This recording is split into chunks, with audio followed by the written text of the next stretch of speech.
વિનય પત્રિકા શ્રી ગણેશ સ્તુતિ.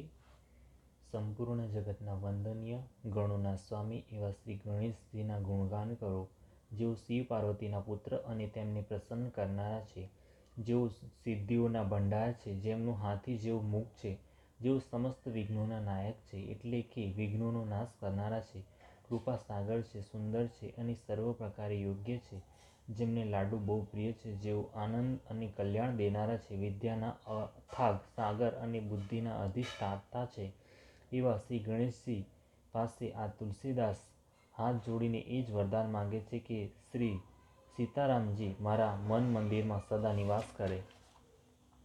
સૂર્યસ્તુતિ. હે દીનદયાળુ ભગવાન સૂર્ય, મુનિ, મનુષ્ય, દેવતા અને રાક્ષસ બધા આપની સેવા કરે છે. આપ હિમ અને અંધકાર રૂપી હાથીઓને મારનારા વનરાજ સિંહ છો.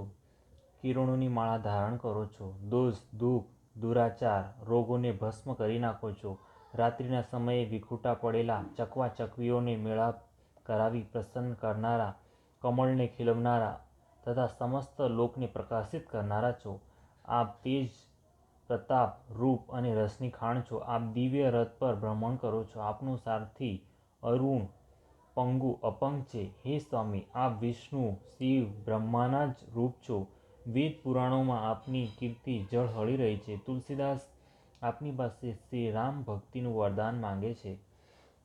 ભગવાન શિવને છોડીને જેઓ શિવસ્તુતિ છે આપણી. ભગવાન શિવને છોડીને બીજા કોની પાસે યાચના કરવી? આપ દીનજનો પર દયા કરનારા, ભક્તોના દુઃખ હરનારા અને બધી રીતે સમર્થ છો. સમુદ્ર મંથન થયો ત્યારે જ્યારે કાલકૂટ વિષની જ્વાળાથી બધા દેવતા અને રાક્ષસ બળી મરવા લાગ્યા, ત્યારે આપે પોતાના દીનજનો પર કરુણા કરવાની પોતાની પ્રતિજ્ઞાનું પાલન કરવા માટે તરત જ વિષપાન કર્યું. જ્યારે ભયંકર દાનવ ત્રિપુરાસુર ત્રણેય લોકને દુઃખી કરવા લાગ્યો, ત્યારે આપે તેને એક જ બાણથી મારી નાખ્યો. જે પરમ ગતિને સંત, મહાત્મા, વેદ અને પુરાણો મોટા મોટા મુનિઓ માટે પણ દુર્લભ બતાવે છે, તે જ પરમ ગતિ. હે સદાશિવ, આપ કાશીમાં મરનારા બધા જીવોને કોઈ પણ પ્રકારના ભેદભાવ વિના આપી દો છો. હે પાર્વતીપતિ, હે પરમ સુજ્ઞ, એવા સેવા દ્વારા આપ સહજ સુલભ બની જાઓ છો. આપ કલ્પવૃક્ષની જેમ અભિષ્ટ ફળ આપનારા ઉદાર છો. આપ કામદેવના શત્રુ છો. તેથી હે કૃપા નિધાન તુલસીદાસને શ્રીરામના ચરણોમાં પ્રેમ આપો. ભગવાન શંકર જેવો દાની કોઈ નથી, તેઓ દીન દયાળ છે. આપવાનું જ તેમના મનને બહુ ગમે છે. યાચકો તેમને સદા પ્રિય છે. વીરોમાં અગ્રણી કામદેવને ભસ્મ કર્યા પછી કૃપા કરીને શરીર વિના અનંગને જ તેને સંસારમાં રહેવા દીધો, એવા પ્રભુને પ્રસન્ન થઈને કૃપા કરો, એવું મારાથી કઈ રીતે કહી શકાય? કરોડો પ્રકારની યોગ સાધના કરીને પણ ભગવાન હરિ પાસે જે પરમ ગતિને માંગતા મુનિઓ સંકોચ કરે છે, તે જ પરમ ગતિ ત્રિપુરારી શિવજીની કાશીપુરીમાં કીડા અને પતંગિયા જેવા તુચ્છ જંતુઓને પણ પ્રાપ્ત થઈ જાય છે, એવું વેદોનું કહેવું છે. એવા પરમ ઉદાર ભગવાન પાર્વતીપતિને છોડીને જે લોકો બીજા પાસે માંગવા જાય છે, તે મૂર્ખ માંગનારાઓનું પેટ કદી ભરાતું નથી. બ્રહ્માજી લોકોનું ભાગ્ય બદલતા બદલતા હેરાન થઈને પાર્વતીજી પાસે જઈને કહેવા લાગ્યા, હે ભવાની, તમારા સ્વામી શિવજી પાગલ છે, હંમેશા આપતા જ રહે છે. જે લોકોએ કદી કોઈને દાન આપીને બદલામાં કંઈ પણ મેળવવાનો અધિકાર પ્રાપ્ત કર્યો નથી, એવા લોકોને પણ તેઓ આપી દે છે. આથી વેદની મર્યાદા તૂટે છે. તમે તો બહુ સમજુ છો. પોતાના ઘરનું હિત તો જુઓ. આ પ્રમાણે અનધિકારીઓને આપી આપીને ઘર ખાલી થવા માંડ્યું છે. શિવજીની આપેલી અપાર સંપત્તિ જોઈ જોઈને લક્ષ્મી અને સરસ્વતીજી પણ વ્યંગમાં તમારી બડાઈ કરે છે.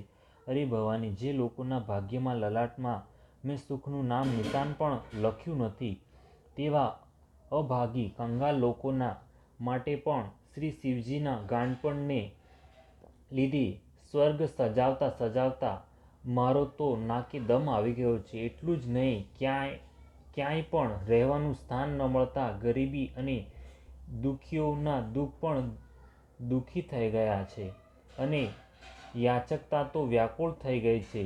તેથી લોકોનું ભાગ્ય લખવાનો આ અધિકાર કૃપા કરીને બીજા કોઈને સોંપો. આવા અધિકાર કરવા તો ભીખ માંગીને ખાવું સારું એવું મને લાગે છે. આ પ્રમાણે બ્રહ્માજીની પ્રેમાર્ધ પ્રશંસા, વિનય અને વ્યંગથી ભરેલ શ્રેષ્ઠ વાણી સાંભળીને મહાદેવજી મનમાં ને મનમાં રાજી થયા અને જગત જનની પાર્વતીજી હસી પડ્યા. પાર્વતીપતિ ભગવાન શિવજી પાસે જ યાચના કરવી જોઈએ, જેમનું ઘર કાશી છે અને અણિમા, ગરિમા, મહિમા, લઘિમા, પ્રાપ્તિ, પ્રાકામ્ય, ઈશિત્વ, વસિત્વ નામક 8 સિદ્ધિઓ જેમની દાસીઓ છે. શિવજી મહારાજ ઔઢરદાની છે, થોડી સેવાથી પીગળી જાય છે. તેઓ યાચકોને હાથ જોડીને ઊભેલા જોઈ શકતા નથી, તેમની કામના તરત જ પૂરી કરી દે છે. ભગવાન શંકરની સેવાથી સુખ, સંપત્તિ, સદબુદ્ધિ અને ઉત્તમ ગતિ વગેરે સઘળા પદાર્થો સુલભ થઈ જાય છે. જે આતુર દુઃખી જીવ તેમના શરણે ગયા તેમને શિવજીએ તરત અપનાવી લીધા અને જોતાની સાથે જ ક્ષણભરમાં તેમને ન્યાલ કરી દીધા. યાચક તુલસીદાસ પણ આપનું યશોગાન કરે છે, એને પણ શ્રીરામની નિર્મળ ભક્તિની ભિક્ષા મળી જાય. હે ઉમાપતિ, આપ આ દીન પર કેમ કૃપા કરતા નથી? હે કરુણાસાગર, આપ ઘોર વિપત્તિઓને હરનારા છો. વેદ પુરાણ કહે છે કે શિવજી બહુ ઉદાર છે, પછી મારા માટે આપ આટલા બધા કૃપણ કેમ બની ગયા? ગુણનિધિ નામના બ્રાહ્મણે આપની કઈ ભક્તિ કરી હતી, જેના પર પ્રસન્ન થઈને આપે તેને પોતાનું કલ્યાણપદ નિજધામ આપી દીધું. જે પરમ ગતિને મોટા મોટા મુનિઓ પણ દુર્લભ બતાવે છે, તે આપની કાશીપુરીમાં કીડા પતંગિયાને મળી જાય છે. હે કામદેવના શત્રુ, હે શિવજી, હે સ્વામી તુલસીદાસની ભેદ બુદ્ધિને હરી લઈને તેને શ્રીરામના ચરણોની ભક્તિ આપો.